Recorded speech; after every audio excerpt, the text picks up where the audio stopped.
ಎಲ್ಲರಿಗೂ ನಮಸ್ಕಾರಗಳು. Healthy finance guide ಚಾನಲ್ಗೆ ಸ್ವಾಗತ, ಸುಸ್ವಾಗತ. ನಾನು ಬೆಂಗಳೂರಿನಿಂದ ಸಚಿನ್ ಹುಲಿಗಿರಿ ಅಂತ. ಇವತ್ತಿನ ಟಾಪಿಕ್ಕು ಪೋಸ್ಟ್ ಆಫೀಸಲ್ಲಿ ಹೂಡಿಕೆ ಹೇಗೆ. ಎಲ್ಲ ಮಾಹಿತಿಯನ್ನು ನಾನು ಇಂಡಿಯಾ ಪೋಸ್ಟ್ ವೆಬ್ಸೈಟ್ನಿಂದ ತೆಗೆದುಕೊಂಡಿದ್ದೇನೆ. ಇಂಡಿಯಾ ಪೋಸ್ಟ್ನವ್ರಿಗೆ ಧನ್ಯವಾದಗಳು. ನೋಡೋಣ ಯಾವ ಥರ ಹೂಡಿಕೆ ಮಾಡ್ಬೋದು ಪೋಸ್ಟ್ ಆಫೀಸಲ್ಲಿ ಅಂತ. ಪೋಸ್ಟ್ ಆಫೀಸಲ್ಲಿ ಲಭ್ಯವಿರುವಂಥ ಹೂಡಿಕೆ ಮಾರ್ಗಗಳು ಯಾವುದು?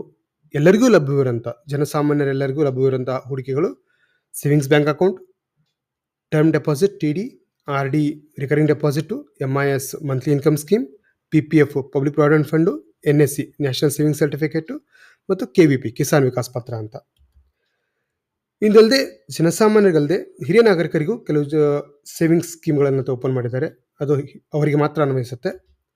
ಹೆಣ್ಣುಮಕ್ಕಳಿಗೆ ಮಹಿಳಾ ಸಮ್ಮಾನ್ ಸೇವಿಂಗ್ ಸರ್ಟಿಫಿಕೇಟ್, ಆಮೇಲೆ ಮಹಿಳೆಯರಿಗೆ ಮತ್ತು ಹೆಣ್ಣು ಮಕ್ಕಳಿಗೆ 18 ವರ್ಷ ಒಳಗಿನ ಹೆಣ್ಣು ಮಕ್ಕಳಿಗೆ ಸುಕನ್ಯಾ ಸಮೃದ್ಧಿ ಯೋಜನೆ. ಈ ರೀತಿಯಾಗಿ ತುಂಬ ವಿಶೇಷವಾದ ಒಂದು ಸ್ಕೀಮ್ಗಳನ್ನು ಗೌರ್ಮೆಂಟ್ ಅನೌನ್ಸ್ ಮಾಡಿದೆ. ಇದರಲ್ಲಿ ನೋಡೋಣ ಒನ್ ಬೈ ಒನ್ ಯಾವ ಥರ ಇದೆ ಅಂತ. Savings certificate, saving banks account, ಇದರಲ್ಲಿ ಯಾವ ಥರ ಬರುತ್ತೆ? ಇದು ಎಲ್ಲರಿಗೂ ಅನುಕೂಲವಾಗುವಂಥ ತೆರೆಯಬಹುದಂಥ ಒಂದು ಖಾತೆ. ಮಿನಿಮಮ್ ಬ್ಯಾಲೆನ್ಸ್ 500 ರೂಪಾಯಿ ನಾವು ಮೇಂಟೈನ್ ಮಾಡಬೇಕು. ಆಮೇಲೆ ಕಡಿಮೆ ಜಮಾ ಮೊತ್ತ ಅಂದರೆ 10 ರೂಪಾಯಿನ ನಾವು ಜಮಾ ಮಾಡ್ಬೋದು ಇದಕ್ಕೆ.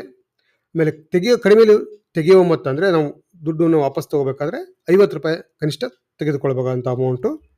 ಆಮೇಲೆ ಬಡ್ಡಿ ದರ 4% ನಿಗದಿ ಮಾಡಿದ್ದಾರೆ. ಆಮೇಲೆ 3 ವರ್ಷದಲ್ಲಿ ಉಪಯೋಗಿಸಿದಂಥ ಒಂದು ಖಾತೆ ಏನಾದರೂ ಇದ್ದರೆ ಅದು ನಿಷ್ಕ್ರಿಯವಾಗುವುದು. ಆಮೇಲೆ ಚೆಕ್ ಬುಕ್, ATM ಕಾರ್ಡ್ ಮತ್ತು ಆನ್ಲೈನ್ ಬ್ಯಾಂಕಿಂಗ್ ಸೌಲಭ್ಯವೂ ಇದಕ್ಕಿದೆ. ಅಂದರೆ ನೀವು ಈ ಒಂದು SB ಖಾತೆಯನ್ನು ತೆಗೆದ್ರೆ ಈ ಖಾತೆ ಜೊತೆಗೆ ಚೆಕ್ ಬುಕ್ ಕೊಡ್ತಾರೆ ಅಥವಾ ATM ಕಾರ್ಡ್ ಕೊಡ್ತಾರೆ ಮತ್ತು ಆನ್ಲೈನ್ ಬ್ಯಾಂಕಿಂಗ್ ಕೊಡ್ತಾರೆ. ಅದ್ರ ಜೊತೆಗೆ ನೀವು ಕನಿಷ್ಠ 10 ರೂಪಾಯಿಂದಲೂ ಜಮಾ ಮಾಡ್ಬೋದು. ಇದಂತೂ ಒಂದು ಒಳ್ಳೆ ಬ್ಯಾಂಕಿಂಗ್ ಪರಿಚಯ ಮಾಡಲಿಕ್ಕೆ ಇರುವಂಥ ಒಂದು ಒಳ್ಳೆಯ ಅವಕಾಶ. ಟರ್ಮ್ ಡೆಪಾಸಿಟ್ ಅಂದರೆ ನಾವು ಠೇವಣಿ ಅಂತ ಹೇಳ್ತೀವಿ, ಫಿಕ್ಸ್ಡ್ ಠೇವಣಿ ಅಂತ ಹೇಳ್ತೀವಿ. ಇದರಲ್ಲಿ ಹೂಡಿಕೆ ಅವಧಿ 1, 2 ಮತ್ತು 3 ಮತ್ತು 5 ವರ್ಷಗಳವರೆಗೆ ಹೂಡಿಕೆ ಅವಧಿ ಇರುತ್ತೆ. ಇಲ್ಲಿ ಕಡಿಮೆ ಹೂಡಿಕೆ ಮೊತ್ತ ಅಂದರೆ 1,000 ರೂಪಾಯಿ. ಅದರಂತೆ 100 ರೂಪಾಯಿಂದಂತೆ ನೀವು ಹೆಚ್ಚು ಮಾಡ್ಕೊಂಡು ಹೋಗ್ಬೋದು. ಆಮೇಲೆ 5 ವರ್ಷಗಳ ಹೂಡಿಕೆ ಇಲ್ಲಿಗೆ ETCಯಲ್ಲಿ ಟ್ಯಾಕ್ಸ್ ಬೆನಿಫಿಟ್ ಸಿಗುತ್ತೆ. ಬಡ್ಡಿ ದರ 6.9 ಇಂದ 7.5ವರೆಗೂ ನೀವು ಬಡ್ಡಿ ದರ ನಿಗದಿ ಮಾಡಲಾಗಿದೆ. ಅಂದರೆ ಬೇಸ್ಡ್ ಆನ್ ಇದ್ರ ಮೇಲೆ ಹೂಡಿಕೆ ಅವಧಿಯ ಮೇಲೆ ಇದು ಬಡ್ಡಿ ದರ ನಿಗದಿ ಆಗಿರುತ್ತೆ. ಪ್ರತಿ ವರ್ಷ ಸರ್ಕಾರವೇ ಈ ಬಡ್ಡಿ ದರವನ್ನು ನಿಗದಿ ಮಾಡುತ್ತೆ. ನೋಡೋಣ ಯಾವ ಥರ ಇರುತ್ತೆ. 1 ಲಕ್ಷ ರೂಪಾಯಿಗಳನ್ನು ನಾನು ಇದರಲ್ಲಿ ಹೂಡಿಕೆ ಮಾಡಿದರೆ ಎಷ್ಟು ಬರುತ್ತೆ? ಅದಕ್ಕೆ 1 ಲಕ್ಷ ರೂಪಾಯಿಗಳನ್ನು 1 ವರ್ಷಕ್ಕೆ ಹೂಡಿಕೆ ಮಾಡಿದರೆ 7,081 ರೂಪಾಯಿ ಬಡ್ಡಿ ಬರುತ್ತೆ. ಅವಧಿ ಮುಗಿದ ನಂತರ ನನಗೆ 1,07,081 ರೂಪಾಯಿನ ವಾಪಸ್ ಬರುತ್ತೆ. ಅದೇ ರೀತಿಯಾಗಿ 5 ವರ್ಷಕ್ಕೆ ಹೂಡಿಕೆ ಮಾಡಿದರೆ 38,570 ರೂಪಾಯಿ ನನಗೆ ಬಡ್ಡಿ ರೂಪದಲ್ಲಿ ಬರುತ್ತೆ. ಒಟ್ಟು ಅವಧಿಯ ನಂತರ 5 ವರ್ಷ ಅವಧಿಯ ನಂತರ 1,38,570 ರೂಪಾಯಿ ನನ್ನ ಅಕೌಂಟಲ್ಲಿ ಬರುತ್ತೆ. ಅದೇ ರೀತಿಯಾಗಿ ರಿಕರಿಂಗ್ ಡೆಪಾಸಿಟ್, ಇದು ಪ್ರತಿ ತಿಂಗಳು ಹೂಡಿಕೆ ಮಾಡಬಹುದಂಥ ಒಂದು ಉತ್ತಮವಾದಂಥ ಹೂಡಿಕೆ. ಕಡಿಮೆ ಮೊತ್ತ ಅಂದರೆ ನಾವು 100 ರೂಪಾಯಿಂದಲೂ ಇದರಲ್ಲಿ ಪ್ರಾರಂಭ ಮಾಡ್ಬೋದು. 10 ರೂಪಾಯಿ ಅಂತ ಹೆಚ್ಚಿಗೆ ಮಾಡ್ಕೊಂಡು ಹೋಗ್ಬೋದು. ಅಂದರೆ 120, 130, 140 ಈ ಥರ ಹೆಚ್ಚಿಗೆ ಮಾಡ್ಕೊಂಡು ಹೋಗ್ಬೋದು. ಅದಕ್ಕೆ ಯಾವುದೇ ಥರದ ಹೆಚ್ಚಿಗೆ ಲಿಮಿಟ್ ಇಲ್ಲ. ನಾನು 1,000 ಮಾಡ್ಬೋದು, 10,000 ಮಾಡ್ಬೋದು, 1 ಲಕ್ಷನೂ ಮಾಡ್ಬೋದು. ಇದಕ್ಕೆ 5 ವರ್ಷಗಳವರೆಗೆ ಅವಧಿ, ಹೂಡಿಕೆ ಅವಧಿ ಅಂದರೆ ನಾವು ಒಂದ್ಸರ್ತಿ ಹೂಡಿಕೆ ಪ್ರಾರಂಭ ಮಾಡಿದರೆ 5 ವರ್ಷಗಳವರೆಗೆ ನಾವು ಈ ಹೂಡಿಕೆಯನ್ನು ಮುಂದುವರಿಸ್ಕೊಂಡು ಹೋಗೋಕ್ಕಾಗತ್ತೆ. 1 ವರ್ಷಕ್ಕಿಂತ ಹೆಚ್ಚಿನ ಹೂಡಿಕೆ ಮೇಲೆ ಸಾಲ ಸೌಲಭ್ಯ ಇದೆ. ಉದಾಹರಣೆಗೆ ನಾನು ಪ್ರತಿ ತಿಂಗಳು 1,000 ನಾನು ಹೂಡಿಕೆ ಮಾಡ್ತಾ ಇದ್ದೀನಿ. 1 ವರ್ಷಕ್ಕೆ 12,000 ಹೂಡಿಕೆಯಾಗಿದೆ. 1 ವರ್ಷದ ನಂತರ ನನಗೇನೋ ತುರ್ತು ಪರಿಸ್ಥಿತಿ ಬಂತು, ದುಡ್ಡು ನಾನು ತೊಗೋಬೇಕಂದ್ರೆ ಇದರ ಮೇಲೆ ಸಾಲ ಸೌಲಭ್ಯದ ಜೊತೆಗೆ ಪಡಿಬೋದು. ಅಂದರೆ ನಾನು ಇಲ್ಲಿ ಈ RD ಅಕೌಂಟ್ನ ಕ್ಲೋಸ್ ಮಾಡೋ ಅವಶ್ಯಕತೆ ಇಲ್ಲ. ಇದರ ಮೇಲೆ ಸಾಲ ಕೊಡ್ತಾರೆ, ಇದನ್ನೇ ನಾನು ಉಪಯೋಗ ಮಾಡ್ಕೋಬೋದು. ಅದೇ ರೀತಿಯಾಗಿ ಬಡ್ಡಿ ದರ 6.9 ಅಂತ ಸರ್ಕಾರವೇ ನಿಗದಿ ಮಾಡಿದೆ. ಪ್ರತಿ ವರ್ಷ ಸರ್ಕಾರ ನಿಗದಿ ಮಾಡುತ್ತೆ. ಉದಾಹರಣೆಗೆ ಪ್ರತಿ ತಿಂಗಳು 1,000 ರೂಪಾಯಿನ ಹೂಡಿಕೆ ಮಾಡಿದರೆ 5 ವರ್ಷಗಳ ನಂತರ 71,000 ರೂಪಾಯಿ ಮತ್ತು 366 ರೂಪಾಯಿಗಳನ್ನು ನಾವು ವಾಪಸ್ ಪಡಿಬೋದು. ಅಂದರೆ ಇದರಲ್ಲಿ 11,366 ರೂಪಾಯಿ ಬಡ್ಡಿಯನ್ನು ಸೇರಿದೆ. ಈ ರೀತಿಯಾಗಿ ಚಿಕ್ಕ ಮೊತ್ತಗಳಲ್ಲಿ ನಾವು ದೊಡ್ಡ ಮೊತ್ತವನ್ನು ಸೇರಿಸಬಹುದು. ಅದಕ್ಕೋಸ್ಕರ ಇದು ಒಂದು ಉತ್ತಮವಾದಂಥ ಒಂದು ಸ್ಕೀಮ್ ಅಂತ ಹೇಳ್ಬೋದು. ನಿವೇಶ ಬೇಸಿಕಲಿ ಅಂದರೆ ಈ ಮತ್ತು ಮುಂದೆ ನೋಡೋಣ. MIS ಅಂದರೆ ಮಂತ್ಲಿ ಇನ್ಕಮ್ ಸ್ಕೀಮ್. ಈ ಮುಂಚೆ ನೋಡಿರುವಂಥವೆಲ್ಲವು ಏನಿತ್ತು, ಅದು ದುಡ್ಡು ಮೆಚುರಿಟಿ ಆಮೇಲೆ ಬರ್ತಾ ಇತ್ತು. ಈಗ ಕೆಲವು ಸರ್ತಿ ಹೆಂಗಿರುತ್ತೆ ಅಂದರೆ ನನಗೆ ಪ್ರತಿ ತಿಂಗಳು ದುಡ್ಡು ಬೇಕು, ನನ್ನ ಹತ್ರ ಒಂದು ಲಂಸಮ್ ಅಮೌಂಟ್ ಇದೆ, ಒಂದು ಅಮೌಂಟ್ ಇದೆ. ಅದನ್ನು ನಾನು ಬ್ಯಾಂಕಲ್ಲಿ ಇಡ್ತೀನಿ ಅಥವಾ ಇಲ್ಲ ನಿವೇಶ ಮಾಡಿ ನನಗೆ ಪ್ರತಿ ತಿಂಗಳು ದುಡ್ಡು ಬರಬೇಕಂದ್ರೆ ಈ ಒಂದು ಮಂತ್ಲಿ ಇನ್ಕಮ್ ಸ್ಕೀಮ್ ಉತ್ತಮವಾದ ಒಂದು ಉದಾಹರಣೆ, ಅನುಕೂಲ. ಇಲ್ಲಿ ಹಿರಿಯ ನಾಗರಿಕರು ಜಾಸ್ತಿ ಯೂಸ್ ಮಾಡ್ತಾರೆ. ಯಾಕಂದರೆ ಅವರಿಗೆ ಪೆನ್ಷನ್ ಬಂದಂಥ ಅಮೌಂಟ್ ಅಂದ್ಕೊಳ್ಳಿ ಅಥವಾ ಕೂಡಿಟ್ಟ ಹಣವನ್ನು ಈ ರೀತಿಯಲ್ಲಿ ಇಂಥ ಒಂದು ಸ್ಕೀಮ್ಗಳಲ್ಲಿ ಇನ್ವೆಸ್ಟ್ ಮಾಡಿ ಅದರಿಂದ ಪ್ರತಿ ತಿಂಗಳು ಹಣ ಪಡಿತಾರೆ. ಈಗ ಎಲ್ಲ ನಾಗರಿಕರಿಗೂ ನಿವೇಶ ಮಾಡ್ಬೋದು. ಇದು ಹಿರಿಯ ನಾಗರಿಕರಂತೆ ಅಲ್ಲ, ಹಿರಿಯ ನಾಗರಿಕರಲ್ಲಿ ಇದು ಜನಪ್ರಿಯವಾಗಿದೆ. ಆದರೆ ಎಲ್ಲ ನಾಗರಿಕರು ಇದರಲ್ಲಿ ನಿವೇಶ ಮಾಡ್ಬೋದು. ದೊಡ್ಡವರ ಮತ್ತು ಮಕ್ಕಳ ಹೆಸರಲ್ಲಿ ನಿವೇಶ ಮಾಡ್ಬೋದು. ಪ್ರತಿ ವರ್ಷದ ಅವಧಿಯ ಹೂಡಿಕೆ, ಪ್ರತಿ 5 ವರ್ಷಗಳ ಅವಧಿಯ ಹೂಡಿಕೆ ಮತ್ತು 1 ವರ್ಷ ಮತ್ತು 3 ವರ್ಷ ನಂತರ ತೆಗೆದರೆ ದಂಡ ಅನ್ವಯಿಸುತ್ತದೆ. ಅಂದರೆ ನಾವು ಒಂದ್ಸತಿ ಡೆಪಾಸಿಟ್ ಮಾಡಿದರೆ 5 ವರ್ಷವರೆಗೂ ಅದರ ಜೊತೆಗೆ ಇರಬೇಕು. ಅದಕ್ಕಿಂತ ಮುಂಚೆ ಬೇಕು ಅಂದರೆ ದಂಡದ ಮುಖಾಂತರ ನಾವು ನಮ್ಮ ಹೂಡಿಕೆಯನ್ನು ವಾಪಸ್ ತಗೋಬೋದು. ಇದರಲ್ಲಿ 2 ಥರ ಖಾತೆ ತೆರೆಯಬಹುದು. ಒಂದು ಸಿಂಗಲ್ ಖಾತೆ, ಅಂದರೆ ಒಬ್ಬರೇ ಖಾತೆದಾರರಾಗಿರ್ತಾರೆ. ಜಂಟಿ ಖಾತೆ ಅಂದರೆ ಒಬ್ಬರಿಗೆ ಜಾಸ್ತಿ ಇರುವಂಥ ಜಂಟಿ ಖಾತೆಯಾಗಿರ್ತಾರೆ. ಒಬ್ಬರೇ ಖಾತೆ ತೆಗೆದಲ್ಲಿ 9 ಲಕ್ಷ ರೂಪಾಯಿವರೆಗೂ ನೀವು ಇದರಲ್ಲಿ ಇನ್ವೆಸ್ಟ್ ಮಾಡಬಹುದು. ಆದರೆ ಜಂಟಿ ಖಾತೆಯಲ್ಲಿ 15 ಲಕ್ಷವರೆಗೂ ಒಂದು ಪ್ರಾವಿಷನ್ ಇದೆ. ಬಡ್ಡಿ ದರವನ್ನು ಸರ್ಕಾರವೇ ನಿಗದಿ ಮಾಡುತ್ತದೆ. ಇಲ್ಲಿ ಏನು 1/1/2024ರಿಂದ 7.4 ಅಂತ ಸರ್ಕಾರ ನಿಗದಿ ಮಾಡಿದೆ. ಇಲ್ಲಿ ಏನಾಗುತ್ತೆ, 1 ಲಕ್ಷ ರೂಪಾಯಿಗಳನ್ನು ಹೂಡಿಕೆ ಮಾಡಿದರೆ ಪ್ರತಿ ತಿಂಗಳು ಇಲ್ಲಿ 617 ರೂಪಾಯಿ ಬಡ್ಡಿಯನ್ನು ಪ್ರತಿ ತಿಂಗಳು ಕೊಡ್ತಾರೆ. ಅಂದರೆ ನಾವು ಇಲ್ಲೇನು ಮಾಡ್ತೀವಿ, ನನ್ನ ಹತ್ರ 1 ಲಕ್ಷ ರೂಪಾಯಿ ಇದೆ, ಇವಾಗ ನಾನು ಇದೊಂದು ಹೂಡಿಕೆ ಮಾಡ್ತೀನಿ, ನನಗೆ ಪ್ರತಿ ತಿಂಗಳು 617 ರೂಪಾಯಿ ಬಡ್ಡಿ ರೂಪದಲ್ಲಿ ಬರುತ್ತೆ. ಇದೇ ರೀತಿಯಾಗಿ ನಾವು ಎಷ್ಟು ಬೇಕಾದರೂ 9 ಲಕ್ಷವರೆಗೂ ಮಾಡ್ಬೋದು. ಸಿಂಗಲ್ ಖಾತೆಗಿದ್ದರೆ, ಜಂಟಿ ಖಾತೆಗಿದ್ರೆ 15 ಲಕ್ಷದಲ್ಲಿ ಮಾಡ್ಬೋದು. Senior citizens savings certificate scheme, ಇದರಲ್ಲಿ ಏನಾಗುತ್ತೆ ಅಂದರೆ ಇದು ಹಿರಿಯ ನಾಗರಿಕರಿಗಾಗಿ ಸ್ಪೆಷಲ್ ಆಗಿ ಮಾಡಿರುವಂಥ ಒಂದು ನಿವೇಶ ಯೋಜನೆ. ಮುಖ್ಯವಾಗಿ 5 ವರ್ಷಗಳು, ಇದು 5 ವರ್ಷಗಳ ಅವಧಿವರೆಗೆ ಹೂಡಿಕೆ ಮತ್ತು ಅವಶ್ಯವಿದ್ದಲ್ಲಿ 3 ವರ್ಷ ಮತ್ತೆ ಮುಂದೆ ವಿಸ್ತರಿಸ್ಬೋದು. ನನಗೆ 5 ವರ್ಷದ ನಂತರ ದುಡ್ಡು ಬೇಕಾಗಿಲ್ಲ, ನನಗಿದು ಚೆನ್ನಾಗಿ ಅನಿಸ್ತಾ ಇದೆ, ದುಡ್ಡಿನ ಅವಶ್ಯಕತೆ ಇಲ್ಲ, ಇನ್ನು 3 ವರ್ಷ ಬಿಟ್ಟು ನನಗೆ ಬೇಕಾಗನಿಸಿದರೆ ಅಲ್ಲಿ ಎಕ್ಸ್ಟೆಂಡ್ ಮಾಡ್ಬೋದು. 1 ವರ್ಷಗಳ ನಂತರ ತೆಗೆದರೆ ದಂಡ ಅನ್ವಯಿಸುತ್ತದೆ. ಅಂದರೆ ಇದು ನಾವು 5 ವರ್ಷಗಳವರೆಗೆ ನಾವು ಇಡ್ತೀವಿ ಅಂತ ಹೇಳ್ತೀವಿ, ನಿವೇಶ ಮಾಡ್ತೀವಿ ಅಂತ ಹೇಳ್ತೀವಿ. ಅದು 1 ವರ್ಷ ನಂತರ ದಂಡ ಅನ್ವಯಿಸ್ತಾರೆ, ಅದು ದುಡ್ಡು ವಾಪಸ್ ಕೊಡ್ತಾರೆ. ಹೆಚ್ಚಿನ ಬಡ್ಡಿ ದರ, ಅಂದರೆ ಬೇರೆ ಸ್ಕೀಮ್ಗಳಿಗಿಂತ ಇದಕ್ಕೆ ಹೆಚ್ಚಿನ ಬಡ್ಡಿ ದರವನ್ನು ಕೊಡ್ತಾರೆ. ಯಾಕಂದರೆ ಇದರ ಉದ್ದೇಶ ಏನಂದರೆ ಹಿರಿಯ ನಾಗರಿಕರಲ್ಲಿರುವಂಥ ದುಡ್ಡು ಅದು ಹೂಡಿಕೆ ರೂಪದಲ್ಲಿ ಅವರಿಗೆ ವಾಪಸ್ ಬರಬೇಕು ಅನ್ನೋ ಒಂದು ಉದ್ದೇಶದಿಂದ ಉತ್ತೇಜನ ಕೊಡುವ ಸಲುವಾಗಿ ಇದನ್ನು ಎಲ್ಲ ಬಡ್ಡಿ ದರಕ್ಕಿಂತ ಜಾಸ್ತಿ ಕೊಟ್ಟಿರ್ತಾರೆ. 8.2 ಅಂತ ನಿಗದಿ ಮಾಡಿದ್ದಾರೆ. ಬಡ್ಡಿಯನ್ನು ಪ್ರತಿ 3 ತಿಂಗಳಿಗೊಮ್ಮೆ, ಅಂದರೆ ಏಪ್ರಿಲ್, ಜುಲೈ, ಅಕ್ಟೋಬರ್ ಮತ್ತು ಜನವರಿ 1ನೇ ತಾರೀಕಂದು ಕೊಡಲಾಗುವುದು. ಇದರಲ್ಲಿ ಬಡ್ಡಿ ಏನಾದರೂ ನಾವು ಜಾಸ್ತಿ ಅನ್ನಿಸ್ತಾ ಇದ್ರೆ, ಅಂದರೆ 1 ವರ್ಷಕ್ಕೆ 50,000 ರೂಪಾಯಿಗಿಂತ ಬಡ್ಡಿ ಮೀರಿದರೆ ಅಲ್ಲಿ TDS ಕಟ್ ಮಾಡಲಾಗೋದು.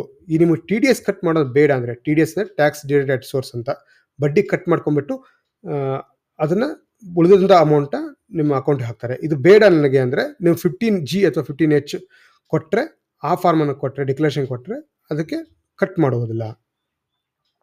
ಇದರಲ್ಲಿ ಹೇಗಿದೆ ಹೂಡಿಕೆ ಅಂದರೆ, 1 ಲಕ್ಷ ರೂಪಾಯಿ ಹೂಡಿಕೆ ಮಾಡಿದರೆ 5 ವರ್ಷಗಳ ನಂತರ ಇಲ್ಲಿ 1,41,000 ರೂಪಾಯಿ ನಿಮಗೆ ಬಡ್ಡಿ ರೂಪದಲ್ಲಿ ವಾಪಸ್ ಬರುತ್ತೆ. ಬಡ್ಡಿ ಬಿಟ್ಟು ಸೇರಿಸ್ಬಿಟ್ಟು ಬರುತ್ತೆ. ಇದರಲ್ಲಿ 41,000 ರೂಪಾಯಿ ಬಡ್ಡಿ ಒಳಗೊಂಡಿರುತ್ತದೆ. ಮುಂದೆ ನೋಡೋಣ, ಸುಕನ್ಯಾ ಸಮೃದ್ಧಿ ಯೋಜನೆ. ಓಕೆ, ಇದು ಮುಖ್ಯವಾಗಿ ಹೆಣ್ಣು ಮಕ್ಕಳಿಗಾಗಿ ಅವರ ವಿದ್ಯಾಭ್ಯಾಸದ ಭವಿಷ್ಯ ಮತ್ತು ಅವರ ವೈಯಕ್ತಿಕ ಜೀವನದ ಭವಿಷ್ಯ ಅದು ಗಮನದಲ್ಲಿಟ್ಟುಕೊಂಡು ಪ್ರೋತ್ಸಾಹಿಸುವ ಸಲುವಾಗಿ ಇಂಥ ಒಂದು ನಿವೇಶವನ್ನು ಗೌರ್ಮೆಂಟ್ ಪ್ರಾರಂಭ ಮಾಡಿದೆ. ಇದು ಅತ್ಯಂತ ಜನಪ್ರಿಯ ಮತ್ತು ಉತ್ತಮವಾದ ಹೂಡಿಕೆ. ಎಲ್ಲ ಹೆಣ್ಣು ಮಕ್ಕಳ ತಂದೆ ತಾಯಂದರು, ಪಾಲಕರು ಈ ಒಂದು ಸ್ಕೀಮ್ಗಳಲ್ಲಿ ಇನ್ವೆಸ್ಟ್ ಮಾಡೋದು ತುಂಬ ಒಳ್ಳೆಯದು. ಇದರಲ್ಲಿ ಒಂದು ಏನಂದರೆ 10 ವರ್ಷ ಒಳಗೆ ನಿಮ್ಮ ಮಗು 10 ವರ್ಷ ಮೀರೋಕ್ಕಿಂತ ಮುಂಚೆನೇ ಇದರಲ್ಲಿ ಇನ್ವೆಸ್ಟ್ ಮಾಡಬೇಕು. 10 ವರ್ಷ ನಂತರ ಆದರೆ ಇದಕ್ಕೆ ಅವಕಾಶವಿಲ್ಲ. ಇದರ ಅವಧಿ ಅಂದರೆ ಹೂಡಿಕೆ ಅವಧಿ, ಅಂದರೆ ನಾವು ಒಂದು ಸರ್ತಿ ನಾವು ಅಕೌಂಟ್ ಓಪನ್ ಮಾಡಿದ ತಕ್ಷಣ 15 ವರ್ಷವರೆಗೂ ನಾವು ಹೂಡಿಕೆ ಮಾಡ್ತಾನೆ ಇರಬೇಕು. ಆಮೇಲೆ ಈ 15 ವರ್ಷ ಮುಗಿದ ತಕ್ಷಣ ದುಡ್ಡು ಕೊಡುವುದಿಲ್ಲ. ಯಾವಾಗ ಹೆಣ್ಣು ಮಗುವಿಗೆ 21 ವರ್ಷ ಆಗುತ್ತೆ ಅಥವಾ 18 ವರ್ಷ ಮದುವೆ ಸಮಯಕ್ಕೆ 18 ವರ್ಷ ನಂತರ, ಆ ಸಂದರ್ಭದಲ್ಲಿ ದುಡ್ಡು ವಾಪಸ್ಸು ತಕ್ಕೋಬಹುದು. ಅಲ್ಲಿವರೆಗೂ ತೆಗಿಲಿಕ್ಕೆ ಬರೋದಿಲ್ಲ. ಇದರ ಅಂದರೆ ದುಡ್ಡಿನ ಸುರಕ್ಷತೆ ಸಲುವಾಗಿ ಈ ಥರ ಒಂದು ವಿಶೇಷವಾದಂಥ ಒಂದು ನಿಬಂಧನೆಗಳನ್ನು ಹಾಕಿದ್ದಾರೆ. 750 ರೂಪಾಯಿಂದ ಖಾತೆ ತೆರೆಯಬಹುದು. ಒಂದು ಆರ್ಥಿಕ ವರ್ಷಕ್ಕೆ 1,50,000ವರೆಗೂ ನಾವು ಹೂಡಿಕೆಯನ್ನು ಮಾಡಬಹುದು. ಇಲ್ಲಿ 1,50,000 ದಾಟಿ ನಾವು ಹೂಡಿಕೆ ಮಾಡಕ್ಕೆ ಅವಕಾಶ ಇರುವುದಿಲ್ಲ. ಅದೇ ರೀತಿಯಾಗಿ ಈ ಒಂದು ಮಾಡಿರೋಂಥ ಹೂಡಿಕೆಗೆ ಅವರ ಪಾಲಕರಿಗೆ ಆ ಒಂದು ATCಯಲ್ಲಿ ತೆರಿಗೆ ವಿನಾಯಿತಿ ಸಿಗುತ್ತದೆ. ಅಂದರೆ ನೀವು ಮಾಡೋ ಇಂಥ ಹೂಡಿಕೆಗಳಲ್ಲಿ 2 ಥರ ಬೆನಿಫಿಟ್ ಇರುತ್ತೆ. ಒಂದು ಹೆಣ್ಣು ಮಗುವಿಗೂ ಬೆನಿಫಿಟ್ ಆಗುತ್ತೆ. ಆಮೇಲೆ ಅದ್ರ ಜೊತೆಗೆ ಇನ್ವೆಸ್ಟ್ ಮಾಡಿರೋಂಥ ಪೇರೆಂಟ್ಸಿಗೂ ಇನ್ಕಮ್ ಟ್ಯಾಕ್ಸ್ ಅಡಿಯಲ್ಲಿ ಬೆನಿಫಿಟ್ ಆಗುತ್ತೆ. ಮತ್ತು ಇದಕ್ಕೆ ಹೆಚ್ಚಿನ ಬಡ್ಡಿ ದರವನ್ನು ನಿಗದಿ ಮಾಡಲಾಗಿದೆ. ಅಂದರೆ 8.2 ಬಡ್ಡಿ ದರವನ್ನು ನಿಗದಿ ಮಾಡಲಾಗಿದೆ.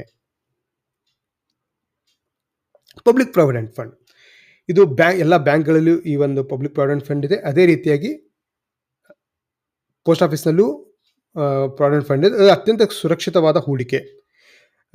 ಇದರಲ್ಲಿ ಕನಿಷ್ಠ 15 ವರ್ಷಗಳ ಕಾಲ, ಅಂದರೆ ದೀರ್ಘಕಾಲವಾಗಿ ಹೂಡಿಕೆಯಲ್ಲಿ ಇರಬೇಕು. 15 ವರ್ಷದವರೆಗೂ ನೀವು ಇನ್ವೆಸ್ಟ್ ಮಾಡಬೇಕು. ಆಮೇಲೆ ಗಳಿಸಿದ ಬಡ್ಡಿಗೆ ಯಾವುದೇ ಥರ ಟ್ಯಾಕ್ಸ್ ಇಲ್ಲ. ಈ ಒಂದು ಸ್ಕೀಮ್ನಲ್ಲಿ ಹಾಕಿರೋಂಥ ನಿವೇಶದಲ್ಲಿ ಹಾಕಿರೋಂಥ ಅಮೌಂಟಿಗೆ ಬಡ್ಡಿ ಬಂದರೆ ಅದಕ್ಕೆ ಟ್ಯಾಕ್ಸ್ ಕೊಡೋ ಅವಶ್ಯಕತೆ ಇಲ್ಲ. ನಿವೃತ್ತಿ ಮತ್ತು ಮಕ್ಕಳ ವಿದ್ಯಾಭ್ಯಾಸಕ್ಕಾಗಿ ಹಣ ಕೂಡಲು ಉತ್ತಮ ಆಯ್ಕೆ. ಅಂದರೆ ಇಲ್ಲಿ ನಾವು ದೊಡ್ಡವರಾಗಿದ್ದರೆ ಅವರ ನಿವೃತ್ತಿ ಬಗ್ಗೆ ಪ್ಲ್ಯಾನ್ ಮಾಡ್ತಾ ಇದ್ದರೆ ಅದಕ್ಕೆ, ಮತ್ತು ಮಕ್ಕಳ ವಿದ್ಯಾಭ್ಯಾಸಕ್ಕಾಗಿ ನಾವು ಮುಂಚೆನೇ ಸ್ವಲ್ಪ ಹಣ ಹಾಕಿಬಿಟ್ಟು ಕೂಡಿಟ್ಟು ಉಪಯೋಗ ಮಾಡ್ಕೋಬೋದು. ಪ್ರತಿ ವರ್ಷ 500 ರೂಪಾಯಿಂದ 1,50,000 ರೂಪಾಯಿವರೆಗೂ ಹೂಡಿಕೆ ಮಾಡಲು ಅವಕಾಶವಿದೆ. ಇದು ಅದೇ ರೀತಿಯಾಗಿ 1,50,000ವರೆಗೂ ಮಾತ್ರ ಹೂಡಿಕೆ ಮಾಡಲಿಕ್ಕೆ ಸಾಧ್ಯ ಆಗುತ್ತೆ. ಪ್ರತಿ ವರ್ಷ ಬಡ್ಡಿ ದರವನ್ನು ಸರ್ಕಾರವೇ ನಿಗದಿ ಮಾಡಲಾಗುವುದು. ಆಮೇಲೆ ಅನಿವಾರ್ಯ ಕಾರಣಗಳಿಗಾಗಿ ಹಣ ಹಿಂಪಡೆಯಲು ಅವಕಾಶ ಇದೆ. ಅಂದರೆ ನಿಮಗೇನಾದರೂ ಅವಶ್ಯಕತೆ ಬಿದ್ದರೆ ಆ ಸಂದರ್ಭಗಳಲ್ಲಿ ಅಂಥ ಸಂದರ್ಭಗಳನ್ನು ಅವರಿಗೆ ತಿಳಿಸಿಬಿಟ್ಟು ಆ ಒಂದು ಪಾರ್ಷಿಯಲ್ ವಿಡ್ರಾ ಅಂತ ಹೇಳ್ತೀವಿ ನಾವು, ಅದನ್ನು ಮಾಡ್ಕೋಬೋದು. NSE ಮತ್ತು KVP ಸರ್ಟಿಫಿಕೇಟ್ಗಳು ಇದು ತುಂಬ ಅತ್ಯಂತ ಹಳೆಯ ಒಂದು ನಿವೇಶಗಳು, ತುಂಬ ಜನರಿಗೆ ಗೊತ್ತಿರುವಂಥ ನಿವೇಶಗಳು. ಇದರಲ್ಲಿ ನ್ಯಾಷನಲ್ ಸೇವಿಂಗ್ಸ್ ಸರ್ಟಿಫಿಕೇಟ್ ಅಂತ ಹೇಳ್ತೀವಿ. ಅಂದರೆ ಇಲ್ಲಿ ಏನಾಗುತ್ತೆ, ಹೂಡಿಕೆಯ ಅವಧಿ 5 ವರ್ಷಗಳವರೆಗೆ ಇರುತ್ತೆ. ಕಡಿಮೆ ಮೊತ್ತದ ಹೂಡಿಕೆ ಅಂದರೆ 1,000 ರೂಪಾಯಿ, ಮತ್ತು ಅದರ ನಂತರ 100 ರೂಪಾಯಿಗಳಂತೆ ಸೇರಿಸ್ಕೊಂಡು ಹೋಗ್ಬೋದು. ಅಂದರೆ 1,100, 1,700 ಈ ಥರ ತಗೋಬೋದು. ಇದರಲ್ಲಿ ATC ಅಡಿಯಲ್ಲಿ ಟ್ಯಾಕ್ಸ್ ಉಳಿತಾಯ ಆಗುತ್ತೆ. ಇದನ್ನು ಮುಖ್ಯವಾಗಿ ಮುಂಚೆ ಎಲ್ಲರೂ NSE ಸರ್ಟಿಫಿಕೇಟ್ ತಗೋತಾ ಇದ್ದ ಉದ್ದೇಶ ಏನಂದರೆ ಟ್ಯಾಕ್ಸ್ ಅಡಿಯಲ್ಲಿ ಉಳಿತಾಯ ಆಗುತ್ತೆ ಅಂತ ತಗೋತಾ ಇದ್ರು. ಆಮೇಲೆ ಬಡ್ಡಿ ದರವನ್ನು 7.7% ಪ್ರತಿ ವರ್ಷ ಸರ್ಕಾರವೇ ನಿಗದಿ ಮಾಡುತ್ತದೆ. ಈ ವರ್ಷ ಇವಾಗ ಇರೋಂಥ ಒಂದು ಬಡ್ಡಿ ದರ 7.7 ಅಂತ. ಇದರಲ್ಲಿ ಯಾವ ಥರ ಆಗುತ್ತೆ, 10,000 ರೂಪಾಯಿ ನಾವು ಹೂಡಿಕೆ ಮಾಡಿದರೆ 5 ವರ್ಷಗಳ ನಂತರ 14,490 ರೂಪಾಯಿ ನಮಗೆ ವಾಪಸ್ ಬರುತ್ತೆ. ಇದು ಹೂಡಿಕೆ ಮಾಡುವಂಥ ಮೊತ್ತ ಬರುವುದು ಇಷ್ಟು. ಅದೇ ರೀತಿಯಾಗಿ ಕಿಸಾನ್ ವಿಕಾಸ್ ಪತ್ರ, ಇದು ಒಂದು ಸ್ಪೆಷಲ್ ಸ್ಕೀಮ್. ಏನಂದರೆ ಇದರ ಉದ್ದೇಶ ಅಂದರೆ ಹಣ ಡಬಲ್ ಮಾಡುವುದು. ಅಂದರೆ ನೀವು ಹಾಕಿರುವಂಥ ಹೂಡಿಕೆ ದ್ವಿಗುಣಗೊಳಿಸುವಂಥ ಒಂದು ಸ್ಪೆಷಲ್ ಸರ್ಟಿಫಿಕೇಟ್ ಅಂತ ಹೇಳ್ಬೋದು ನಾವು. ಇದರಲ್ಲಿ ಕಡ್ಡಾಯವಾಗಿ 115 ತಿಂಗಳು ಇವಾಗಿರುವಂಥ ಒಂದು ರೂಲ್ಸ್ ಪ್ರಕಾರ ಅಲ್ಲಿವರೆಗೂ ಹಣವನ್ನು ನಾವು ನಿವೇಶ ಮಾಡಬೇಕಾಗತ್ತೆ. ಅದರ ನಂತರ ಇದು ಡಬಲ್ ಆಗಿ ಇಷ್ಟು ಅಮೌಂಟ್ ಬರುತ್ತೆ. ಕಡಿಮೆ ಮೊತ್ತ ಹೂಡಿಕೆ ಅಂದರೆ ಇಲ್ಲಿ 1,000 ರೂಪಾಯಿ, ಆಮೇಲೆ 1,000, ಆಮೇಲೆ 100 ರೂಪಾಯಿ ಅಂತೆ ಪ್ರತಿ ಸತಿ ಹೆಚ್ಚು ಮಾಡ್ಕೊಂಡು ಹೋಗ್ಬೋದು. 5 ವರ್ಷಗಳ ಹೂಡಿಕೆ ಕಡಿಮೆ, ಅಂದರೆ ನಾವು ಬೇಕಿದ್ರೆ 5 ವರ್ಷಗಳವರೆಗೆ ಹೂಡಿಕೆ ಮಾಡ್ಬೋದು. ಅದರಲ್ಲಿ ಇದು ಇರುವುದಿಲ್ಲ, ಏನಂದರೆ ಬೇಗ ನಾವು ದುಡ್ಡು ತಗೋಬೋದು. ಇದರಲ್ಲಿ ATCಯಲ್ಲಿ ಟ್ಯಾಕ್ಸ್ ಉಳಿತಾಯ ಇರೋದಿಲ್ಲ. ಇದರಲ್ಲಿ ಇದಂದರೆ ಇದಕ್ಕೆ ಡಿಫ್ರೆನ್ಸ್ ಏನಂದರೆ NSE ಮತ್ತು KVP ಡಿಫ್ರೆನ್ಸ್ ಏನಂದರೆ ಇಲ್ಲಿ ಟ್ಯಾಕ್ಸ್ ಬೆನಿಫಿಟ್ ಸಿಗುತ್ತೆ ATC ಅಡಿಯಲ್ಲಿ, ಆದರೆ ಇದಕ್ಕೆ ಟ್ಯಾಕ್ಸ್ ಬೆನಿಫಿಟ್ ಇರುವುದಿಲ್ಲ. ಬಡ್ಡಿ ದರ 7.5 ಅಂತ ಪ್ರತಿ ವರ್ಷ ನಿಗದಿ ಮಾಡಲಾಗಿದೆ. ಇಲ್ಲಿ 7.7 ಇದೆ NSE ಸರ್ಟಿಫಿಕೇಟಲ್ಲಿ, ಇಲ್ಲಿ 7.5 ಇದೆ. ಇದರಲ್ಲಿ ಹೂಡಿಕೆ ಮಾಡುವ ಉದ್ದೇಶ ಅಂದರೆ 10,000 ರೂಪಾಯಿ ನಾನು ಹೂಡಿಕೆ ಮಾಡಿದರೆ 115 ತಿಂಗಳು ಬಿಟ್ಟು, ಅಂದರೆ ಹೆಚ್ಚು ಕಮ್ಮಿ 7 ತಿಂಗಳು ಕಡಿಮೆ 10 ವರ್ಷಕ್ಕೆ, ಅವಾಗ 20,000 ಹಣವನ್ನು ನಮಗೆ ವಾಪಸ್ ಬರುತ್ತದೆ. 20,000 ರೂಪಾಯಿ ಬರುತ್ತೆ. ಓಕೆ, ನೆಕ್ಸ್ಟ್ ಮಹಿಳಾ ಸಮ್ಮಾನ್ ಸೇವಿಂಗ್ಸ್ ಸರ್ಟಿಫಿಕೇಟ್ ಅಂತ. ಇದು ಮಹಿಳೆಯರಿಗಾಗಿ ವಿಶೇಷವಾಗಿ ಮಾಡಿರುವಂಥ ಒಂದು ಸೇವಿಂಗ್ಸ್ ಸರ್ಟಿಫಿಕೇಟ್ ಯೋಜನೆ, ಮತ್ತು ಹೆಣ್ಣು ಮಕ್ಕಳು ಮತ್ತು ಮಹಿಳೆಯರಿಗೆ ಇಬ್ಬರಿಗೂ ಅನ್ವಯಿಸುತ್ತದೆ. ಹೆಣ್ಣು ಮಕ್ಕಳು 18 ವರ್ಷ ಒಳಗಡೆ ಇದ್ದರೆ ಮೈನರ್ ಅಂತ ತಗೋತಾರೆ. ಅಂದರೆ ಪೋಷಕರು ಅಥವಾ ಅವರು ಇದು ಹೆಣ್ಣು ಮಕ್ಕಳ ಹೆಸರಲ್ಲಿ ನಿವೇಶ ಮಾಡಬಹುದು. ಆಮೇಲೆ 2 ವರ್ಷಗಳ ನಂತರ ಹಣ ಹಿಂಪಡೆಯಬಹುದು. ಬೇಡ ಅಂದರೆ ಮುಂದೆ ಕಂಟಿನ್ಯೂ ಮಾಡ್ಬೋದು.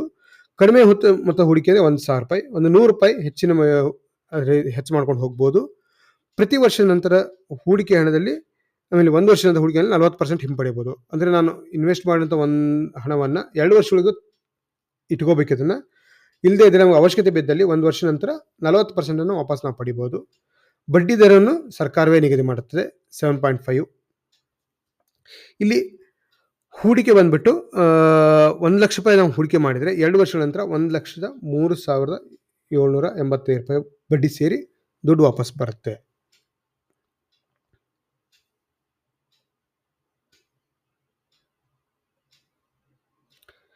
ಈ ಒಂದು ಎಲ್ಲ ಮಾಹಿತಿಗಳು ಪೋಸ್ಟ್ ಆಫೀಸಲ್ಲಿ ಹೇಗೆ ನಿವೇಶ ಮಾಡುವಂತ ತಿಳಿಸಿಕೊಟ್ಟಿದ್ದೀನಿ. ಇದನ್ನ ನಿಮ್ಮ ಫ್ರೆಂಡ್ಸ್‌ಗೆ ಹಂಚಿ ತಿಳಿಸಿ. ಈ ಇಸ್ ಈ ವಿಡಿಯೋ ಲೈಕ್ ಆದಲ್ಲಿ ಲೈಕ್ ಮಾಡಿ, ಶೇರ್ ಮಾಡಿ ಮತ್ತು ಕಮೆಂಟ್ ಮಾಡಿ. ಆಮೇಲೆ ಸಬ್ಸ್ಕ್ರೈಬ್ ಮಾಡಿ. Thank you.